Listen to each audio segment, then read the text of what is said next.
નમસ્કાર મિત્રો, સ્વાગત છે આપ સૌનું ફરી એકવાર આજના નવા વિડીયોની અંદર. અને મિત્રો, આજના વિડીયોની અંદર આપણે વીક 29 ના કરંટ અફેરના પ્રશ્નોની ચર્ચા કરવાના છીએ. તો ખાસ કરીને વિડીયોને પૂરો જુઓ અને ચેનલની અંદર પહેલી વાર આવ્યા તો ખાસ કરીને ચેનલને સબસ્ક્રાઇબ કરી દેજો.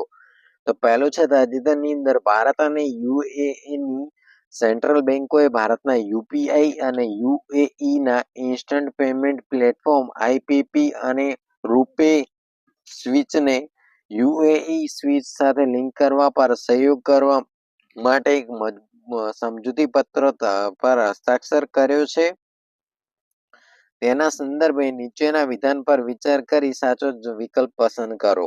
તો મિત્રો, આગળ પ્રશ્નો જોતા પહેલા જો તમે મિત્રો આપણી એ ચેનલની અંદર પહેલી વાર આવ્યા તો ખાસ કરીને આપણી એ ચેનલને સબસ્ક્રાઇબ કરી દેજો અને વિડીયોને લાઈક કરવાનું ના ભૂલતા. તો પ્રથમ વિકલ્પ આપેલો છે યુપીઆઈ અને આઈપીપી લિંક બંને દેશોના વપરાશકર્તાઓને ઝડપી, સુરક્ષિત અને ખર્ચ અને અસરકારક ક્રોસ બોર્ડર ટ્રાન્સફર કરવા સક્ષમ બનાવશે.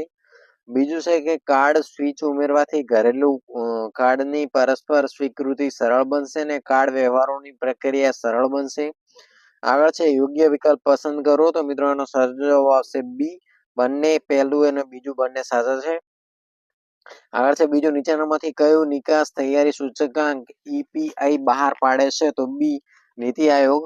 ત્રીજું છે, તાજેતરની અંદર નીતિ આયોગ દ્વારા એક્સપોર્ટ પ્રીપેડ ઇન્ડેક્સ 2022 અથવા નિકાસ તૈયારી સૂચકાંક 2022 બહાર પાડ્યો છે અને આ ઇન્ડેક્સની અંદર કયું રાજ્ય પ્રથમ ક્રમે છે? તો એ તમિલનાડુ.